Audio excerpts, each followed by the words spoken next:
ሰላም እንዴት ናችሁ? ውድ የጄኤምኤም ቴሌቪዥን ተመልካቾቻችን የሰዓቱን ክርስቲያናዊ ሀገር አቀፍና ዓለም አቀፍ መረጃዎችን ይዘን ወደ እናንተ ቀርበናል።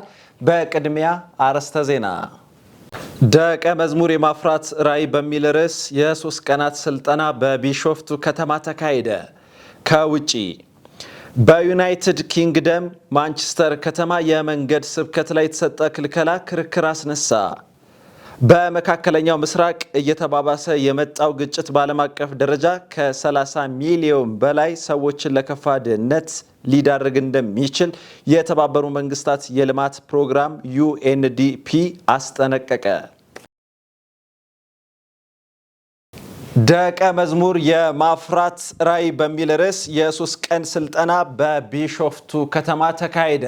በመሰረተ ክርስቶስ ቤተክርስቲያን የቢሾፍቱ ክልል ከማሶንዶኒያ ሚሽን ጋር በመተባበር ከሚያዝያ 12 እስከ 14 2018 ዓ.ም ለ3 ቀናት የቆየ ስልጠና አካሂደዋል።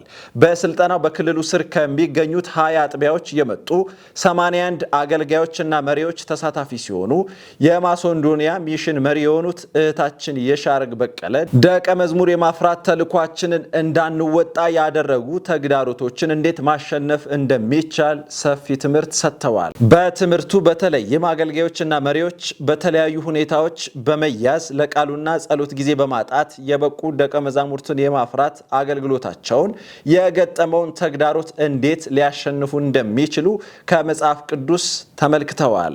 በመጨረሻም የቢሾፍቱ ክልል ዋና ጸሐፊ የሆኑት መጋቢ ፍቅሬ ለማሶንዶኒያ ሚሽን የምስጋና ሰርተፊኬት ሲያበረክቱ ስልጠናው ቀጣይነት እንደሚኖረው ተገልጿል። መረጃው የመሰረተ ክርስቶስ ቤተክርስቲያን ነው። የኢትዮጵያ ሙሉ ወንጌል አማኞች ቤተ ክርስቲያን የግሎባል ሚሽን አገልግሎት የሚስዮናውያን ሕይወትና አገልግሎት ላይ ትኩረት ያደረገ ስልጠና አካሄደ። ከማክሰኞ ሚያዝያ 13 እስከ አርብ ሚያዝያ 16 2018 ዓ.ም ድረስ በኤስአይኤም መሰብሰቢያ አዳራሽ ስልጠናው ሲካሄድ ሚስዮናውያን ወደ ሌላ ሀገር የላኩና በሀገር ውስጥ ሚስዮናውያን በመላክ ጥሩ ልምድ ያላቸው 29 የአጥቢያ መሪዎች ተሳትፈዋል። ስልጠናውን ደቡብ አፍሪካ መቀመጫውን ካደረገ መንፈሳዊ ተቋም በመጡት እህት ማሪና ፕሪንስ ተሰጥተዋል። 2 ቀን ስልጠናው ትኩረት ያደረገው ሚስዮናውያን እንዴት አድርገን እንንከባከብ፣ ወደሚሄዱበት ሀገር ከመሄዳቸው በፊት ምን አይነት ዝግጅት ማድረግ አለባቸው፣ አገልግሎታቸውን ጨርሰው ሲመለሱ ምን አይነት እንክብካቤና ጥንቃቄ መደረግ አለበት በሚሉ ርዕሰ ጉዳዮች የተሰጠ ሲሆን የቀሩት ቀናት ደግሞ ሰልጣኞቹ ወደ የአጥቢያዎቻቸው ሲሄዱ እንዴት አድርገው ማሰልጠን እንዳለባቸው መሆኑ ተገልጸዋል። በስልጠናው ላይ የተሳተፉ ወገኖች ጌታ መልካም የትምህርት ጊዜ እንደሰጣቸው በመግለጽ ስልጠናውን ያዘጋጁትን አካላትን አመስግነዋል። ውድ የጄኤምኤም ቴሌቪዥን ተመልካቾቻችን ዜናዎቻችን እንደቀጠሉ ይገኛሉ። አሁን ደግሞ ወደ ውጪ ዜናዎች እናምራለን። በዩናይትድ ኪንግደም በማንቸስተር ከተማ የመንገድ ስብከት ላይ የተሰጠ ሕጋዊ ማሳሰቢያ ክርክር አስነሳ። ባልደረባችን ዳንኤል አንተነ ዝርዝሩን እንደሚከተለው ያቀርበዋል። በኮልቸስተር የሚገኘው ብሬድ ኦፍ ላይፍ ኮሚኒቲ ቸርች በመንገድ ስብከት እንቅስቃሴው ላይም ከአካባቢው ምክር ቤት የተሰጠውን ሕጋዊ ማሳሰቢያም በመቃወም ወደ ፍርድ ቤት መውሰዱም ተገልጿል። ይህ የማህበረሰብ ጥቃት ማሳሰቢያ ወይም CPN የተባለው ማስታወቂያ ቤተክርስቲያኗ በየሳምንቱ በከተማው ማዕከል ላይ የምታካሄደውን የስብከት እንቅስቃሴ በተለይም የድምፅ ማጉላት አጠቃቀም ላይ ገደብ እንዲጣልም ያደርጋል። መጣሱም የወንጀል ክስ ሊያስከትል እንደሚችልም ተጠቁሟል። ቤተክርስቲያኗ ግን ማሳሰቢያው ህገወጥ መሆኑን በመግለጽም በክርስቲያን ሌጋል ሴንተር ድጋፍ ወደ ፍርድ ቤት እንደገባችም ተገልጿል። ጉዳዩም በቅርቡ በኮልቸስተር ማጅስትሬት ፍርድ ቤትም ለምርመራ እንደሚቀርብም ይጠበቃል። በአቤቱታው መሰረት የመንገድ ስብከቱ ህጋዊና ሰላማዊ መሆኑን ቤተክርስቲያኑ ያስታወቀችም ሲሆን እንቅስቃሴው በማህበረሰቡ ላይም አሉታዊ ተጽዕኖ አለማስከተሉም ተገልጿል።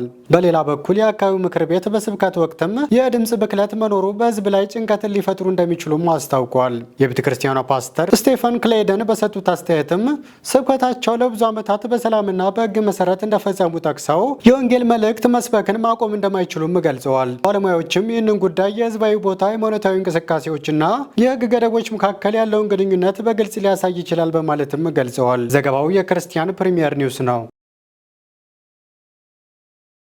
በመካከለኛው ምስራቅ እየተባባሰ የመጣው ግጭት በዓለም አቀፍ ደረጃ ከ30 ሚሊዮን በላይ ሰዎች ለከፋ ድህነት ሊዳርግ እንደሚችል የተባበሩት መንግስታት የልማት ፕሮግራም UNDP አስጠነቀቀ። ጦርነቱ በአፋጣኝ ቢቆም እንኳን ቀውሱ ያስከተለው ኢኮኖሚያዊ ጠባሳ በቀላሉ የማይሻር መሆኑን ድርጅቱ ገልጸዋል። የተባበሩት መንግስታት የልማት ፕሮግራም ኃላፊ አሌክሳንደር ዴ ክሮ ለሮይተርስ እንደገለጹት ቀውሱ በተለይም በግብርናው ዘርፍ ላይ ከፍተኛ ተጽዕኖ አሳድረዋል። አርሶ አደሮቹ ሰብል በሚዘሩበት ወቅት ያጋጠመው የነዳጅና የማዳበሪያ አቅርቦት መቋረጥ በሚሊዮኖች የሚቆጠሩ ሰዎችን ወደ ድህነት አዘቅት ውስጥ ሊከታቸው እንደሚችል ጠቁመዋል። ለዚህ ችግር ዋነኛ መንስኤ ተብሎ የተጠቀሰው በሆርሙዝ ሰርጥ በኩል የሚያልፉ የጭነት መርከቦች መታገድ ነው። ይህም ለግብርና ምርታማነት ወሳኝ የሆነው የማዳበሪያ እጥረት እንዲከሰትና የምርት መጠን እንዲቀንስ አድርጓል። ሁኔታው በዓመቱ መጨረሻ በሚሰበሰበው የሰብል ምርት ላይ አሉታዊ ጥላውን እንደሚያሳርፍ የገለጹት ባለስልጣኑ ዓለም አቀፍ ማህበረሰብ ለችግሩ ትኩረት እንዲሰጥ አሳስበዋል። ሜታ ለኤአይ ከፍተኛ ገንዘብ በመመደቡ ከ8000 በላይ ሰራተኞችን ሊያሰናብት ነው ተባለ። ሜታ በሰው ሰራሽ አስተውሎት ላይ የሚያመጣውን ወጪ በከፍተኛ መጠን በመጨመሩ በሺዎች የሚቆጠሩ ሰራተኞችን ሊያሰናብት መሆኑን አስታውቋል። ኩባንያው ሐሙስ ዕለት ለሰራተኞቹ በላከው የውስጥ ማስታወሻ ላይ የሰው ኃይሉን በ10 በመቶ ለመቀነስ ማቀዱን አስታውቋል። በዚህም 8000 ያህል ሰራተኞች ስራቸውን ሊያጡ ይችላሉ ተብለዋል። ኩባንያው በሺዎች የሚቆጠሩ አዲስ ቅጥሮችንም ለማከናወን መወሰኑን ይፋ አድርገዋል። ሜታ ሰራተኞችን ለመቀነስ የወሰነበት ቁልፍ ምክንያት ሰው ሰራሽ አስተውሎትን ጨምሮ በሌሎች ዘርፎች ላይ የሚያመጣውን ወጪ በከፍተኛ ሁኔታ በመጨመሩ እንደሆነ ተገልጿል። ሜታ በዚህ ዓመት ብቻ በሰው ሰራሽ አስተውሎት ላይ 135 ቢሊዮን ዶላር መመደቡን አስታውቀዋል። የሜታ ቃል አቀባይ ኩባንያው ስራዎችን ለማቋረጥ መወሰኑን አረጋግጠው ተጨማሪ አስተያየት ግን ከመስጠት ተቆጥበዋል። ከሜታ መስራቾች መካከል አንዱ የሆነውና የበላይ ኃላፊው ማርክ ዙከንበርግ በጥር ወር በዚህ ዓመት በርካታ ሰራተኞችን እንደሚቀንስ ተናግሮ ነበረ። ዘገባው የቢቢሲ ነው። ውድ የጄኤምኤም ቴሌቪዥን ተመልካቾቻችን አርዕስተ ዜናዎችን እናስታውሳችሁ። ደቀ መዝሙር የማፍራት ራዕይ በሚል ርዕስ የ3 ቀናት ስልጠና በቢሾፍቱ ከተማ ተካሄደ።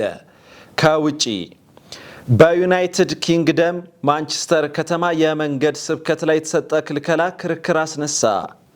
በመካከለኛው ምስራቅ እየተባባሰ የመጣው ግጭት በዓለም አቀፍ ደረጃ ከ30 ሚሊዮን በላይ ሰዎችን ለከፋ ድህነት ሊዳርግ እንደሚችል የተባበሩት መንግስታት የልማት ፕሮግራም UNDP አስጠነቀቀ። ውድ ተመልካቾቻችን ለሰዓቱ ያዘጋጀነው ክርስቲያናዊ አገር አቀፍና ዓለም አቀፍ መረጃዎቻችን ይህንን ይመስሉ ነበረ። ዜናውን ወደ እናንተ ያቀረብኩት እኔ ኤልያስ ወንድሙ ሲሆን ያዘጋጁት ነፃነት ዋቁማ፣ ዳንኤል አንተነ በጋራ በመሆን ነው። ከቀሪ የጄኤምኤም ቴሌቪዥን ጋር ፕሮግራሞች እንድትቆዩ ጋበዝኩኝ። ሰላም ለእናንተ ይሁን።